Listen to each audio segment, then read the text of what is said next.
జై శ్రీకృష్ణ. శ్రీమద్ భగవద్గీతలో మీ ప్రతి సమస్యకు సమాధానం దొరుకుతుంది. మీకు ఏ సమస్య ఉన్నా, ఏ కోరిక ఉన్నా గీత మనకు సమాధానమైతే పరిష్కారం చూపిస్తుంది. అది మన మనసుకి సంబంధించిన సమస్య అయినా, డబ్బు సమస్య అయినా, ఆరోగ్య సమస్య అయినా, లేక బంధాల సమస్య అయినా శ్రీమద్ భగవద్గీతలో తప్పకుండా సమాధానం అనేది లభిస్తుంది. ఈరోజు మనం అలాంటి అమూల్యమైన 11 గీతా ఉపదేశాల గురించి తెలుసుకుందాం. ఇవి మీ జీవితాన్ని పూర్తిగా మార్చేస్తాయి. ఎవరైతే దీన్ని పూర్తిగా వింటారో వాళ్లకు తమ జీవితంలోని అన్ని సమస్యలకు పరిష్కారం అనేది దొరుకుతుంది. వాళ్ళు కోరుకున్నది తప్పక సాధిస్తారు. అలాగే శ్రీమద్ భగవద్గీత యొక్క మొదటి ఉపదేశం ఏమిటంటే, మీకు ఎవరైనా సన్నిహితులైనా లేక పెద్దవారైనా వాళ్ళు మీ పట్ల తప్పుగా ప్రవర్తిస్తే దాన్ని ఎట్టి పరిస్థితుల్లోనూ సహించకూడదు. ఈ ఉపదేశం మన జీవితంలో చాలా సంబంధం కలిగి ఉంది. ఇది మన సొంత వాళ్ళు, పెద్దవాళ్ళు, వీళ్ళని ఎలా ఏమి అనగలం అని భావించి జీవితాంతం సహిస్తూ ఉంటాం. మనం సహించకపోతే ఏదైనా అంతే, మన బంధాలు మారిపోతాయి. అలాగే భయపడతాం. కానీ ఒక్కసారి ఆలోచించండి, మీ సమస్యలకు కారణమైన వ్యక్తిని మీరు ఎలా మీ సొంతం అని అనుకోగలరు? సొంతమైన వాడు అంటే మన సమస్యలను తీసేసేవాడు, కానీ మనకు సమస్యలు తెచ్చేవాడు కాదు. గీత చెప్పే ఈ ఉపదేశం ఏంటంటే, ఎవరిని మీపై ఆధిపత్యం చెలాయించకండి, ఎవరిని మీపై అన్యాయం చేయకండి. ఎంత సహిస్తే అంత ఎక్కువగా మిమ్మల్ని సహించమని బలవంతం చేస్తారు. గీత యొక్క మొదటి అధ్యాయం అర్జున విషాద యోగం, 2వ అధ్యాయం సాంఖ్య యోగం ఆరంభంలో అర్జునుడు శ్రీకృష్ణుని ముందు తన బాధను వెల్లడించాడు. ఓ కృష్ణ, నేను యుద్ధం చేయగలను, వీళ్ళంతా నా సొంత వాళ్లే. నేను భీష్మ పితామహుడు ద్రోణాచార్యులతో ఎలా పోరాడగలను? వీళ్ళు నాకు గురువులు, పూజనీయులు. వీళ్లను చంపడం కంటే నేను భిక్షాటన చేసి బతకడం మేలు. నేను యుద్ధం చేయబోయే కౌరవులు ధృతరాష్ట్రుని కొడుకులు, నా సోదరులే. వీళ్లను చంపడం కంటే నేను సన్యాసం తీసుకోవడం మంచిది అని అర్జునుడు బాధను శ్రీకృష్ణునితో వెళ్ళబుచ్చాడు. శ్రీకృష్ణుడు అర్జునునితో ఇలా అన్నాడు, ఇక్కడ ఎవరి సొంతం, ఎవరు పరాయి?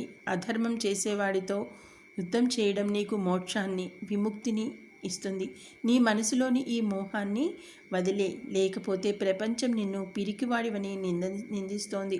ఇక్కడ సొంతం పరాయి అనే విషయం కాదు, ధర్మం మరియు ధర్మం, సత్యం మరియు అసత్యం గురించి. నీవు ఆ అధర్మాన్ని సహిస్తే, కాకపోతే ధర్మం చేసేవాడికి వస్తుంది, అతను మరింత అధర్మం చేస్తాడు.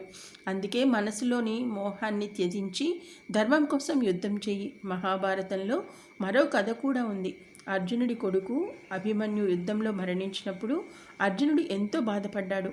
అతను కృష్ణునితో, నా కొడుకు అభిమన్యు చనిపోయాడు, ఈ బాధను నేను తాడలేను, నేను కూడా నా జీవితాన్ని అంతం చేసుకుంటాను అని అన్నాడు. అప్పుడు శ్రీకృష్ణుడు అర్జునుని ఆత్మల లోకానికి తీసుకువెళ్ళాడు. అక్కడ అభిమన్యు సంతోషంగా ఆనందంగా ఉన్నాడు. అతను క్షత్రియ ధర్మాన్ని పాటించి ఉత్తమ స్థానాన్ని పొందాడు. అర్జునుడు తన కొడుకును చూసి ఆనందించాడు. అతని కౌగలించుకొని, నీవు లేకుండా నేను బ్రతకలేను, నా జీవన ఆశలను వదిలేశాను అన్నాడు. అభిమన్యు అర్జునుడితో ఇలా అన్నాడు, మీరు ఎవరు? అర్జునుడు, నేను నీ తండ్రిని, నీవు నా కొడుకువి అన్నాడు. అప్పుడు అభిమన్యు, తండ్రి ఎవరు, కొడుకు ఎవరు? నాకు 1000 జన్మలు జరిగాయి. ఒక జన్మలో మీరు నా తండ్రి, మరో జన్మలో నేను మీ తండ్రిని.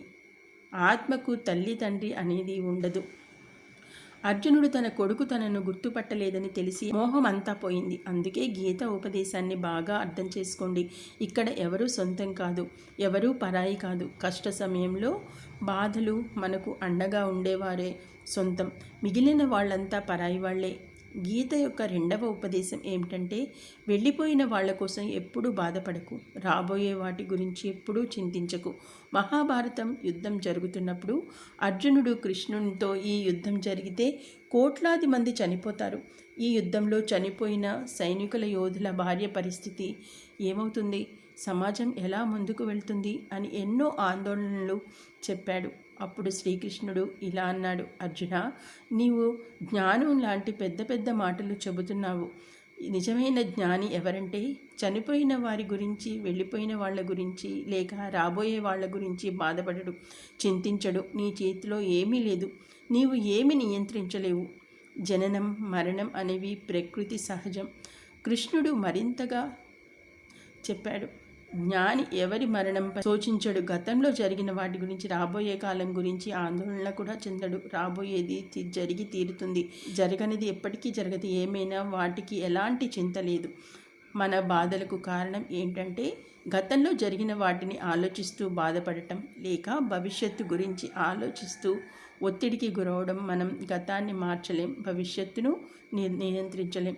మన చేతిలో ఉన్నది ఈ క్షణం మాత్రమే. మన 98% ఒత్తిడి, ఆందోళనలు గతం భవిష్యత్తు గురించి ఆలోచిస్తే వస్తాయి. మనం ఎప్పుడూ ఆ రెండింటిలోనే జీవిస్తాం. కానీ ఈ క్షణంలో జీవించడం, ఈ క్షణం ఆనందాన్ని పూర్తిగా అనుభవించడం నీవు నేర్చుకుంటేనే నీ జీవితంలో ఒత్తిడి తగ్గుతుంది, ఆందోళనలు అంతమవుతాయి. ఈ క్షణంలో జీవించడం గొప్ప సాధన. మన చేతిలో ఈరోజు మాత్రమే ఉంది. మనం ఏం చేయాలనుకుంటున్నామో ఈరోజే చేయాలి. ఇంకా చాలా సమయం ఉంది అని ఆలోచిస్తూ సమయాన్ని వృధా చేయకూడదు. ఒక గురువు తన శిష్యునికి పాదరసమణిని ఇచ్చాడు. ఆ శిష్యుడు చాలా సోమరిపోతు, ప్రతి పనిని రేపటికి వాయిదా వేసేవాడు. గురువు అతనితో, ఈ పాదరసమణిని నీకు ఇస్తున్నాను, దీనితో నీవు ఇనుమును తాకితే అది బంగారం అవుతుంది. ఈ మణిని నీకు 1 నెల రోజులు మాత్రమే ఇస్తాను, నెల తర్వాత నేను దీన్ని తిరిగి తీసుకుంటాను అన్నాడు.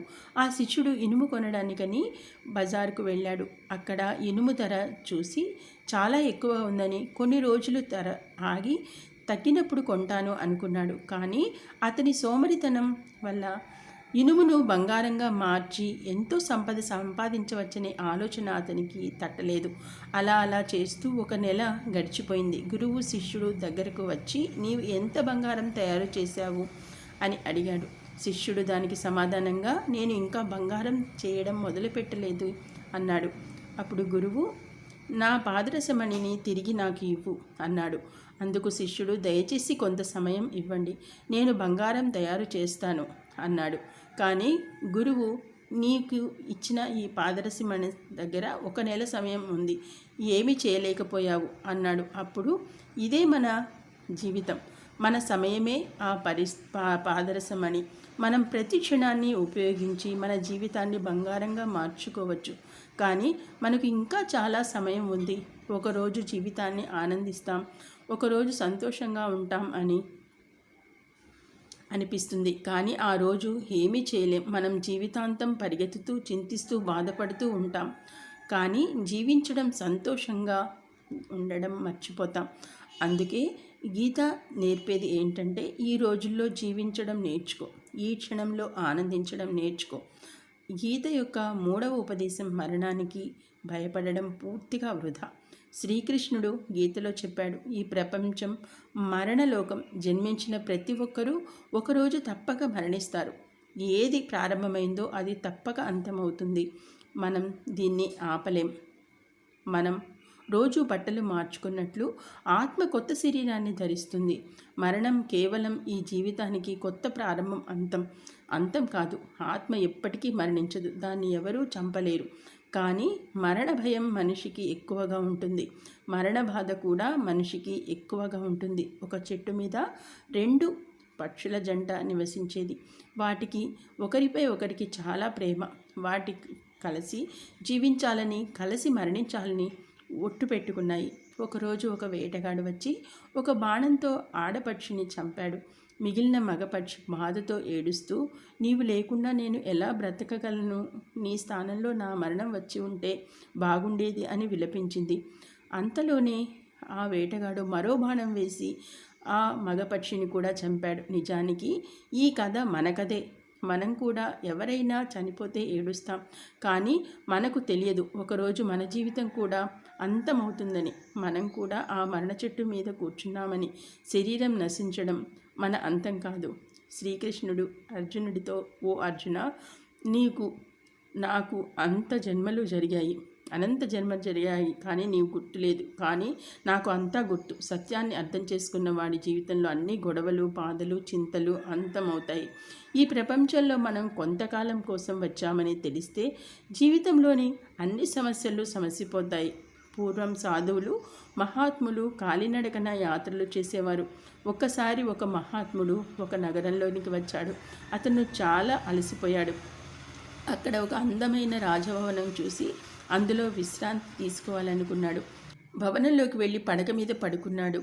ఆ రాజభవనంలో రాజు వచ్చినప్పుడు తన పడక మీద ఒక మహాత్ముడు పడుకొని ఉండటం చూసి ఆశ్చర్యపోయాడు. రాజు అతనితో, నీవు నా రాజభవనంలోకి ఎలా వచ్చావు, నా పడక మీద ఎలా పడుకున్నావు అని అడిగాడు. అప్పుడు మహాత్ముడు, ఇది నీ రాజభవనం, నాకు ఇది ధర్మశాల అనిపించి దానికి నా రాజభవనం ధర్మశాల ఎలా అవుతుంది అనిపించింది అని అడిగాడు. అప్పుడు మహాత్ముడు, నీకు ముందు ఈ రాజభవనంలో ఎవరు ఉండేవారు అని ప్రశ్నించాడు. రాజు, నాకు ముందు నా తండ్రి, అతనికి ముందు నా తాత ఇక్కడే ఉండేవారు అన్నాడు. మహాత్ముడు మళ్ళీ అడిగాడు, నీవు ఈ రాజభవనంలో ఎప్పటి నుండి ఉంటావో, లేక నీ తర్వాత ఎవరైనా వస్తారా? రాజు, నా తర్వాత నా కొడుకు ఇక్కడ ఉంటాడు అన్నాడు. అప్పుడు మహాత్ముడు, ఓ రాజా, ఇక్కడ నివసించే వాళ్ళు మారిపోతుంటే దీన్ని ఇంటిగా ఎలా చెప్పగలవు? ఇది ధర్మశాలే కదా, అందుకే దీన్ని ధర్మశాల అనుకుని రాత్రి గడపడానికి వచ్చాను. ఈ ప్రపంచం ఒక ధర్మశాలే, ఇక్కడ అంతా తాత్కాలికం. మనం ఇక్కడ కొంతకాలంని ఆనందించడానికి, సంతోషంగా ఉండడానికి వచ్చాము. ఈ సత్యాన్ని అర్థం చేసుకుంటే మన బాధలన్నీ అంతమవుతాయి. మనం ఇక్కడ ఏదైనా మోహం పెంచుకుంటే, ఇది నాది, దీన్ని వదల్లేను, దీన్ని లేకుండా బ్రతకలేను అనుకుంటే మన జీవితం బాధలతో నిండిపోతుంది. అందుకే మరణ భయాన్ని వదిలేసి జీవితంలో ప్రతి క్షణం ఆనందించాలి. గీత యొక్క 4వ ఉపదేశం, మనస్సును, ఆలోచనలను నియంత్రించుకోకపోతే జీవితంలో శాంతి, సుఖం ఎప్పటికీ దొరకవు. అర్జునుడు కృష్ణుడితో, నా మనసు సరైన తప్పుదారిన కానీ నా ఆలోచనలు, మనసు నా నియంత్రణలో లేవు. నేను చేయాలనుకున్నది చేయలేను, చేయకూడనిది నా మనస్సు నన్ను బలవంతంగా చేయిస్తుంది. దీనివల్ల నాకు శాంతి లేదు, నేను బాధపడుతున్నాను అన్నాడు. అప్పుడు శ్రీకృష్ణుడు, అర్జున, నీ మనసు ఆలోచనల నుండి విడిపోయి వాటిని సరైన దిశలో నడిపించే అభ్యాసం చేయాలి. ఇది ఒక్క రోజులో సాధ్యం కాదు. నీవు నీ మనసు బానిసత్వానికి వదలనంత వరకు నీకు శాంతి దొరకదు. ఒక రాజు చాలా ఒత్తిడిలో ఉండేవాడు. ఒకరోజు అతను తన గురువు దగ్గరకు వెళ్ళి, నా మనసు చాలా చంచలంగా ఉంది, నాకు శాంతి లేదు, సుఖం లేదు, నేను ప్రపంచాన్ని జయించాలనుకుని సాధించాను, కానీ సంతోషంగా లేను అన్నాడు. గురువుని, నగరంలో శాంతిని, సుఖాన్ని పొందిన వ్యక్తి ఎవరైనా ఉంటే అతని చొక్కా ఒకసారి వేసుకో, అప్పుడు నీకు కూడా శాంతి వస్తుంది అన్నాడు. రాజు చాలా సంతోషించాడు. ఇది చాలా సులభం అనుకున్నాడు. అతను రాజ్యసభలో అందరినీ అడిగాడు, మీలో శాంతి, సుఖం పొందిన వాళ్ళు ఎవరైనా ఉన్నారా? కానీ అందరూ ఒకరి మొహాలు ఒకరు చూసుకున్నారు. డబ్బు ఆశ, అలాగే వచ్చిన అందరికీ ఒకరి సత్యం, ఎవరి జీవితాల్లోనూ శాంతి, సుఖం లేదు. అందరూ తల వంచుకున్నారు. అప్పుడు రాజు నగరం అంతటా చాటింపు వేయించారు. ఎవరికైనా శాంతి, సుఖం లభించి ఉంటే నా దగ్గరకు వచ్చి తమ చొక్కా ఇవ్వండి, మీరు కోరినంత సంపదన ఇస్తాను. కానీ ఒక్క వ్యక్తి కూడా రాలేదు. నిజానికి ఎవరైనా చనిపోతే అతను శాంతిని పొందాడు అంటాము, అలాగే కానీ బ్రతికున్న మనిషి గురించి ఇప్పుడు అతను శాంతిలో ఉన్నాడు అని అనం. అంతా అసంతృప్తిలోనే ఉంటాము. రాజు సైనికులు నగరం అంతటా వెతికారు. చివరికి ఒక చెట్టు క్రింద ఒక మహాత్ముడు తపస్సు చేస్తూ కనిపించాడు. అప్పుడు అతని మొహంలో శాంతి, సుఖం కనిపించాయి. సైనికులు వెంటనే అతని దగ్గరకు వెళ్ళి, మీకు శాంతి, సుఖం లభించాయా అని అడిగారు. మహాత్ముడు, నేను పూర్తిగా శాంతిలో ఉన్నాను అన్నాడు. సైనికులు అతన్ని వెంటనే రాజు దగ్గరికి తీసుకువెళ్ళారు. రాజు మహాత్ముడిని అడిగాడు, మీకు నిజంగా శాంతి, సుఖం లభించాయా అని. మహాత్ముడు, మహారాజా, నేను పూర్తిగా శాంతిలో ఉన్నాను, నాకు ఎలాంటి చింత లేదు, ఎలాంటి ఆశ లేదు, ఎలాంటి కోరిక లేదు. రాజు ఎంతో సంతోషించాడు. చివరికి శాంతిని పొందిన వ్యక్తి దొరికాడు అని అనుకున్నాడు. అతను మహాత్ముడితో, దయచేసి మీ చొక్కా నాకు ఇవ్వండి, దానిని బదులుగా మీరు కోరినది ఇస్తాను అన్నాడు. మహాత్ముడు నవ్వి, మహారాజా, నాకు శాంతి, సుఖం లభించాయి, కానీ నాకు చొక్కా లేదు అన్నాడు. రాజు ఆశ్చర్యపోయాడు. ఈ మహాత్ముడికి చొక్కా కూడా లేదు, అయినా అతను శాంతి, సుఖంతో ఉన్నాడు. నేను జీవితాంతం సంపద కోసం, ప్రపంచాన్ని జయించడం కోసం పరిగెత్తాను, కానీ నాకు శాంతి దొరకలేదు. శాంతి సుఖం బయటలో లేవు, అవి మనలోనే ఉన్నాయి. మన మనస్సును ఆలోచనలను నియంత్రించినంత వరకు శాంతి సుఖం దొరకవు అని గీత ఉపదేశం ఏమిటంటే, శాంతి కావాలంటే మనస్సును శాంతపరచడం నేర్చుకో. గీత యొక్క 5వ ఉపదేశం మనం ఇప్పుడు తెలుసుకుందాం. కామ క్రోధ లోభ మోహం నాశనానికి కారణం నరకద్వారం. ఈ 3 దుర్గుణాలు ఉన్నవాడు ఇతరులకు బాధ కలిగించి తన సుఖం స్వార్థం కోసం పనిచేస్తాడు. ఏదైనా అతిగా కోరుకోవడం, కోపంతో ఉండటం, లోభంతో ఉండటం ఇవి ఒక వ్యక్తి జీవితంలోని సుఖాన్ని నాశనం చేస్తాయి, అతని బంధాలను విషతుల్యం చేస్తాయి. ఈ 3 దుర్గుణాలను నరకద్వారం అనడానికి కారణం ఇవి ఉన్నవాడి జీవితం జీవించి ఉండగానే నరకంగా మారుతుంది. గీత యొక్క 6వ ఉపదేశం, అన్ని దేవుళ్ళ ఒకటే, ఎవరు చిన్నవారు పెద్దవారు కాదు. శ్రీకృష్ణుడు గీతలోని విభూతి యోగంలో చెప్పిన విషయం ఇది. ఈ జగత్తులో ఉన్న దేవతలు నా రూపాలే. నేనే శివుడిని, నేను ఇంద్రుడిని, నేనే కుబేరుడిని, నేనే అగ్నిదేవుడిని, దేవతల గురువైన బృహస్పతిని నేనే, సముద్రం నేనే, ఓంకారం నేనే, మహాకాలం నేనే, ఈ జగత్తు సృష్టి స్థితి లయం చేసేవాడు నేనే. కృష్ణుడు అర్జునుడితో నా విభూతులకు అంతం లేదు అని, దేవతలు అని నామాలు నా రూపాలే, అందుకే దేవుడిని చిన్నవాడని పెద్దవాడని భావించకు అనే గీత ఉపదేశం. దీనిలో ఏంటంటే, ఎవరి ఇష్టమైన దైవాన్ని వారు పెద్దవాడు చిన్నవాడు అని గొడవలు పడకూడదు. గీత యొక్క 7వ ఉపదేశం, సుఖం కోరుకోవడమే చివరికి మన బాధలకు కారణం. శ్రీకృష్ణ అర్జునునితో మనిషి ఎంత సుఖాలను కోరుకుంటాడో అంతగా అతని ఇంద్రియాలు సుఖభోగాలకు బానిసలవుతాయి, అంతగా మనసు ఈ ప్రపంచ సుఖాలకు బానిస అవుతుంది. సుఖం వెంట పరిగెత్తినంత వరకు బాధలకు కొని తెచ్చుకుంటాడు. ఎందుకంటే ఈ ప్రపంచ నియమం ఏమిటంటే, మొదట్లో ఆకర్షణీయంగా అనిపించే విషయాలు చివరికి బాధనిస్తాయి, మొదట్లో కష్టంగా అనిపించే విషయాలు చివరికి ఎంతో ఉపయోగపడతాయి. గీత 8వ ఉపదేశం, ప్రపంచంలోని అన్ని ఆధారాలను వదిలేసి దేవుడిని మాత్రమే ఆధారంగా చేసుకున్నవాడే అన్ని అవసరాలను ఆ భగవంతుడు తీరుస్తాడు, అతని అన్ని విధాలా రక్షిస్తాడు. కృష్ణుడు చెప్పిన విషయం ఇది. నన్ను ఆశ్రయించిన వాడి యోగక్షేమాన్ని నేను భరిస్తాను. యోగం అంటే లేనిది సాధించడం, క్షేమం అంటే ఉన్నది కాపాడుకోవడం. నన్ను ఆశ్రయించిన వారికి కావలసినది నేను ఇస్తాను, అతన్ని రక్షిస్తాను. గీత యొక్క 9వ ఉపదేశం ఏమిటంటే, ఈ ప్రపంచంలో మనది ఏమీ లేదు. గీతలు చెప్పినట్లు నీవు ఏమి కోల్పోయావని ఏడుస్తావు, నీవు ఏమి తెచ్చావని కోల్పోయావు, నీవు ఏమి సృష్టించావని అది నాశనమైంది, నీవు ఇక్కడ నుండి తీసుకున్నది ఇక్కడే ఇచ్చావు, నీది అనుకున్నది రేపు ఇంకొకరిది అవుతుంది. ఈ ప్రపంచంలో మార్పు అనేది నియమం. ఒకప్పుడు లేనిదే బ్రతకలేను అనుకున్నది వాళ్ళతో ఈరోజు మాటలు కూడా లేవు. జీవితాంతం కలిసి ఉంటామని స్నేహితులు బంధాలు ఎక్కడికి పోయాయి? ఈ ప్రపంచం మార్పులతో నిండి ఉంది, అంతా మారిపోతుంది. మన శరీరం కూడా రోజు రోజుకి మారుతోంది. బాల్యం యవ్వనం, యవ్వనం నుండి వృద్ధాప్యం, చివరికి ఈ శరీరం మనల్ని వదిలేస్తుంది. అందుకే ఎవరి కోసం ఏడవడం, ఎవరి గురించి చింతించడం, మన జీవితాంతం బంధాలను సంపదను సేకరించడంలో అలంకరించడంలో గడిపేస్తాం. కానీ ఒకరోజు అంతా చెల్లాచెదరవుతుంది. మనం జీవితాంతం ఏ సంపద కోసం, ఏ బంధాల కోసం పోరాడామో చివరికి అంతా వదిలేసి ఈ ప్రపంచం నుంచి వెళ్ళిపోతాం. గీత యొక్క 10వ ఉపదేశం, ఎవరితోనూ అతిగా మోహం పెంచుకోకు.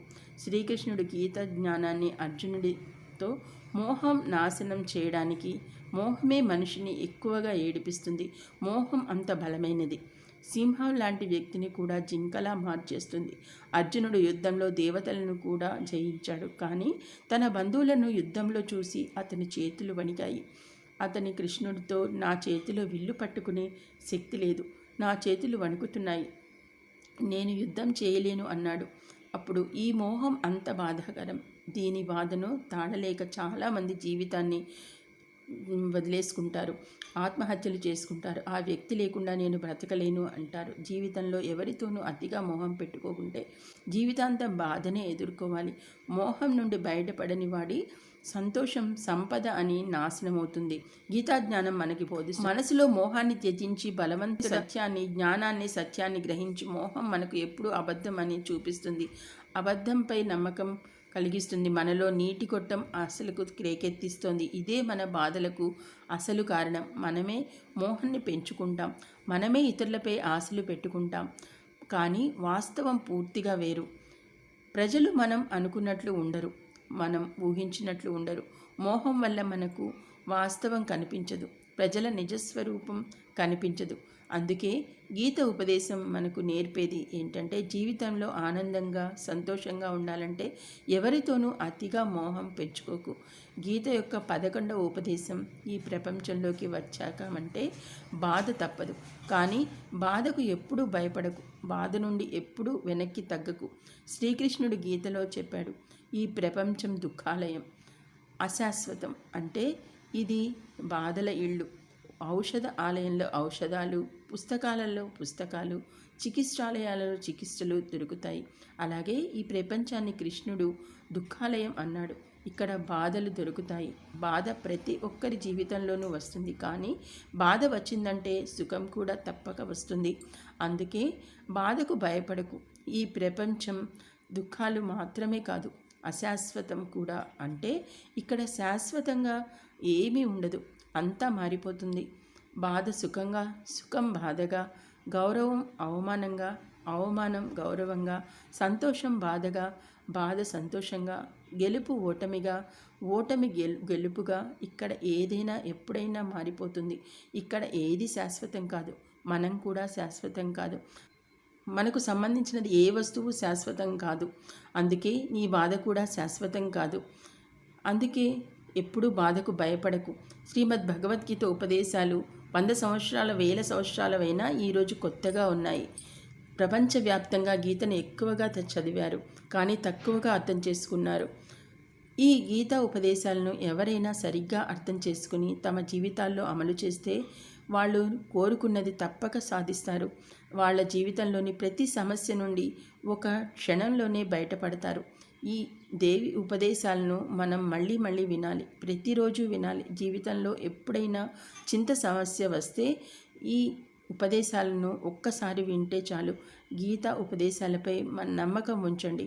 జీవితంలోని ప్రతి సమస్యకు మార్గం చూపిస్తున్నాయి. కాబట్టి శ్రీమద్ భగవద్గీత జీవితానికి ఒక దివ్యమైన దీపం. ఈ ఉపదేశాలు మనల్ని చీకటి నుండి వెలుగులోనికి తీసుకువెళతాయి. ఈ గీతా ఉపదేశాలు మన హృదయాన్ని తడమగలిగిందని, అలాగే మన జీవితాలు కొత్త ఆశలు రగిలించగలుగుతున్నాయని ఆశిస్తూ ఈ గీతా జ్ఞానాన్ని మీ జీవితాల్లో అమలు చేయండి. మీ బాధలన్నీ దూరమవుతాయి. మీ జీవితం సుఖ సంతోషాల శాంతితో నిండిపోతుంది. ఈ గీతా జ్ఞానాన్ని మరింత మందికి, మీ ఫ్రెండ్స్, ఫ్యామిలీ మెంబర్స్ అందరికీ తప్పకుండా షేర్ చేయండి. మరిన్ని ఇలాంటి గీతా జ్ఞాన రహస్యాలని తప్పకుండా మీ మొబైల్లో చేరాలంటే ఎప్పటికప్పుడు మన ఛానల్ని తప్పకుండా వాచ్ చేస్తూ ఉండండి. ఈ వీడియో మీకు నచ్చినట్లయితే తప్పకుండా జై శ్రీకృష్ణ అని కామెంట్ చేసి మీ ఫ్రెండ్స్ అండ్ ఫ్యామిలీ మెంబర్స్ అందరికీ తప్పకుండా షేర్ చేయండి. వీడియోని ఇంకా లైక్ చేయకపోతే వెంటనే ఒక లైక్ ఇచ్చి ఛానల్ని సపోర్ట్ చేయండి. Okay, thank you for watching.